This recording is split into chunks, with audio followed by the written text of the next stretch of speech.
Everyone calls David the underdog, but Goliath never had a real chance. Two armies stood on opposite hills, staring across a valley and waiting for someone else to make history first. On one side, the Philistines, loud, confident, already acting like the win was confirmed.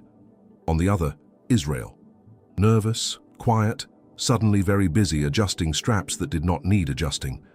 Then their champion stepped forward.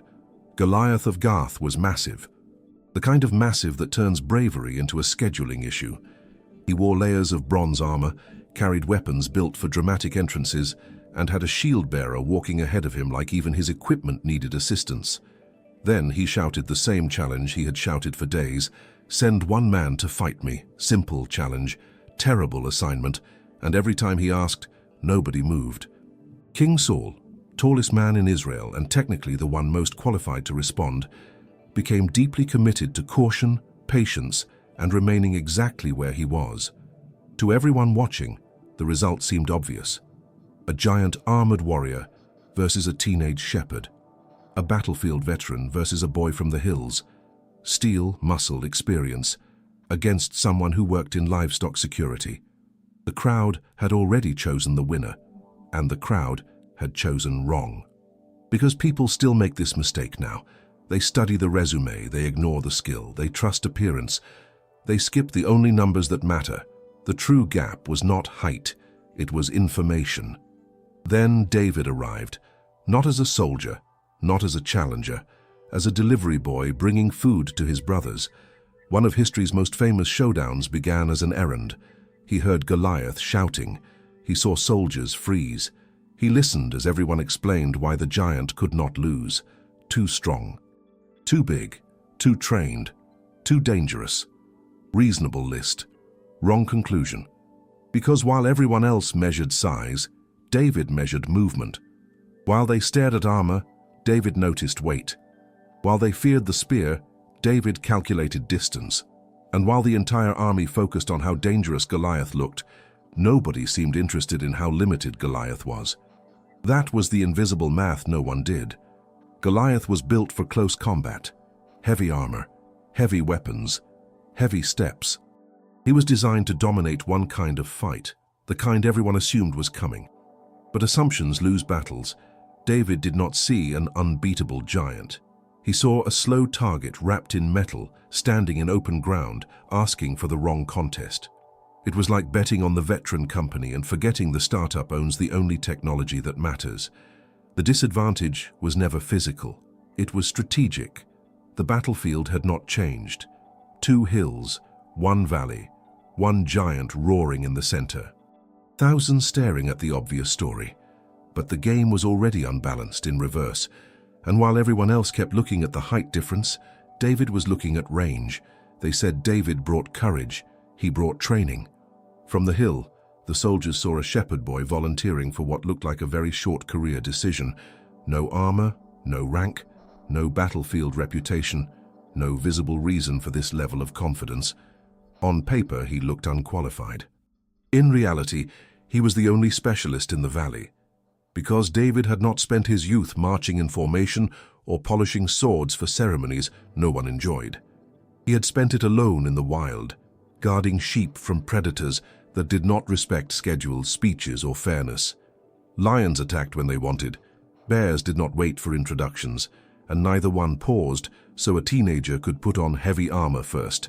So David learned the useful skills: speed, timing, distance, accuracy. Miss once, sheep dies. Miss twice. Bigger problem. This was not random shepherd experience. This was survival training with teeth. Year after year, repetition turned a sling into something far more dangerous than it looked. In practiced hands, it was fast, precise, and devastating. Less shepherd tool, more Bronze Age sniper system. But nobody checked that. No Philistine scout asked what the boy could actually do. No one reviewed the one statistic that mattered: hit rate. When David was brought before Saul, the king saw what everyone else saw. Young, small, unarmored, confident for suspicious reasons. David explained he had fought lions and bears while protecting the flock. That should have changed the room. Instead, Saul did what people often do when they misunderstand talent.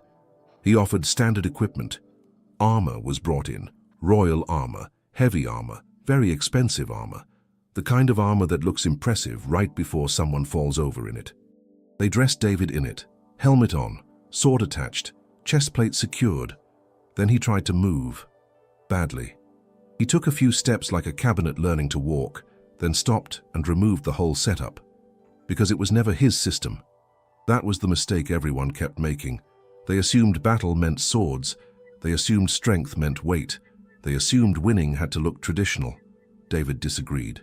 He took his staff, his sling, and 5 smooth stones from the brook. To the crowd it looked like a boy rejecting protection. To David, it was removing limitations. His public CV said shepherd. His private portfolio said headshots. While armies trained for duels, David had trained for survival. While champions practiced intimidation, David practiced precision. While everyone admired Goliath's size, no one noticed skill had already entered the field. The giant had armor, the giant had reputation, the giant had reach. David had competence nobody measured. And hidden competence is dangerous because people usually notice it 1 second too late. Ahead, Goliath waited for a sword fight. David was walking down with ballistics, and the next moment would show exactly how he broke the manual without asking permission. Goliath expected a sword fight. David brought ballistics. That misunderstanding was about to become historic. The giant stood in the valley exactly where champions were supposed to stand, loud, armed, dramatic, and fully prepared for the kind of duel everyone recognized. Close range, hand to hand, strength against strength, metal against metal. The old script. And Goliath trusted that script completely, why wouldn't he? Inside those rules he was terrifying. He was bigger, stronger, more armored, more experienced. If the battle happened within arm's reach, this was less a contest and more an announcement. But David had never agreed to those terms. That was the part no one noticed. Everyone kept calling it a duel. David kept treating it like a problem. He walked forward without sword, without heavy armor, without any interest in performing tradition for the audience. The Philistines stared. The Israelites stared. Even Goliath stared. Because when a giant asks for a champion and receives a teenager carrying a sling, confusion is a natural first response. Then came the insult. Goliath mocked him, mocked the staff, mocked the stones, mocked the entire situation. Reasonable reaction if this were the fight he thought it was. But it was not. This was like arriving for chess and watching the opponent unpack a drone. Goliath expected distance to close slowly. David planned to use distance as the weapon. The giant expected intimidation to freeze movement. David was already moving. The giant expected time to posture. David was calculating release angle, and before all that armor could matter, before brute strength could enter the conversation, before the champion of Gath finished enjoying his own confidence, David reached into the pouch, took 1 stone, loaded the sling, spun, fast, faster, then released. No warning speech, no ceremonial pause, no dramatic countdown, just physics. The stone cut through the air and struck the one place no bronze covered. Forehead, clean hit. Instant change of atmosphere. Because in 1 second the entire logic of the battlefield collapsed. The giant staggered. The giant fell. And the loudest man in the valley suddenly had nothing else to say. The fight had ended before Goliath's main advantages were ever used. His strength never mattered. His sword never mattered. His reach never mattered. His armor mostly mattered emotionally. That was the real shock. People later told the story as small beats big. Nice headline, wrong lesson. What happened was range beat reach, speed beat bulk, accuracy beat appearance, and a man obsessed with the old rules lost to someone who never signed them. The crowd had expected a clash. They got a demonstration. The giant trained for the battle everyone knew. David won the battle that actually existed. By the time Goliath hit the ground, thousands of people understood something all at once. The sling had left David's hand and taken the old script with it. Then silence rolled across the valley. Only for a moment, because when giants fall, panic usually follows. The giant's fall took seconds. The army's shock took much longer. For one silent moment, the entire valley stopped moving. The Philistines stared at Goliath lying face first in the dust, waiting for reality to undo itself. The Israelites stared too, mostly because this result had not appeared in any serious prediction. Just moments earlier, Goliath had been the loudest force on the battlefield. Now he was motionless in the dirt. That is the problem with invincible reputations. They survive right until they meet the ground. No roar, no recovery, no second round, only silence. Then the realization spread across both hills at once. The giant can fall, and once people see that, fear changes sides. The Philistines froze. Their champion was down. Their certainty was down with him. The army that had shouted all week suddenly looked like a company watching its stock collapse in real time. Across the valley, Israel felt the opposite reaction. Panic out, momentum in.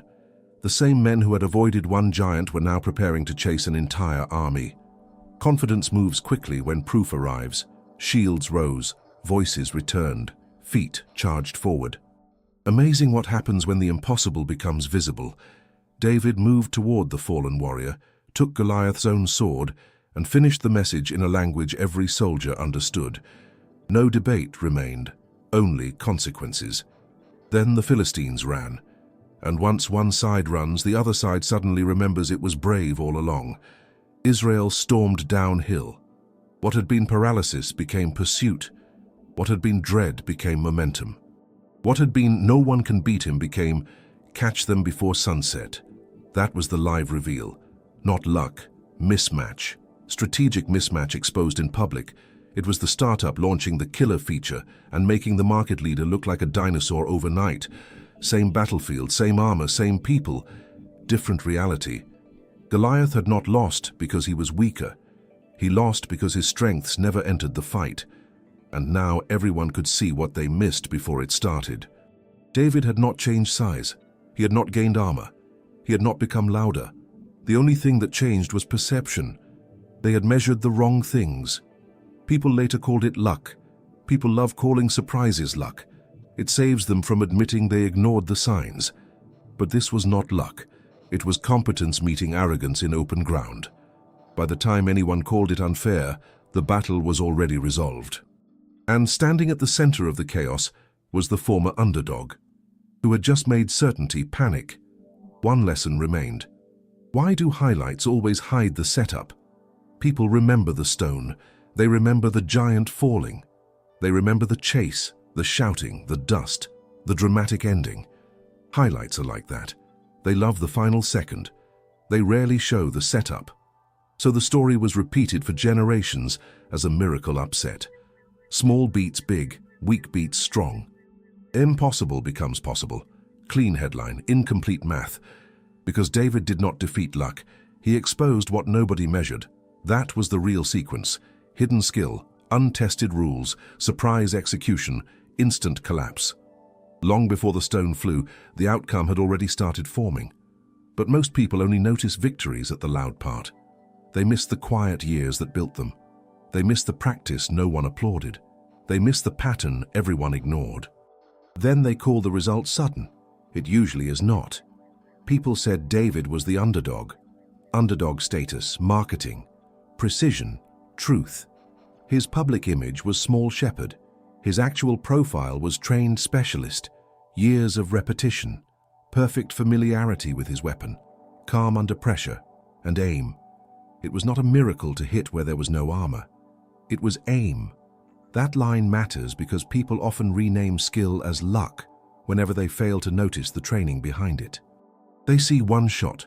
They do not see 10,000 throws, they see one win. They do not see the years that shaped it. And they see size.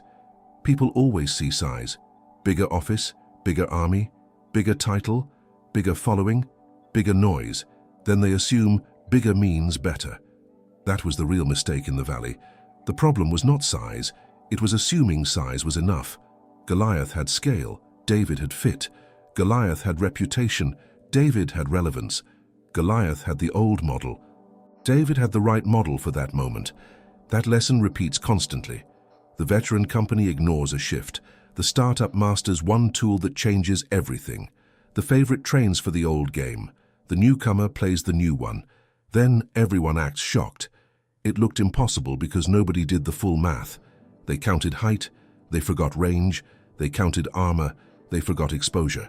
They counted noise, they forgot accuracy, they counted history, they forgot adaptation. And that is why the ending still lasts. Not because a smaller man beat a larger man, because one person understood reality while everyone else trusted appearances. David did not win because the fight was fair. He won because he fought a fight the other man did not understand. That is the part every highlight hides, and usually by the time the crowd understands it, the battle is already over.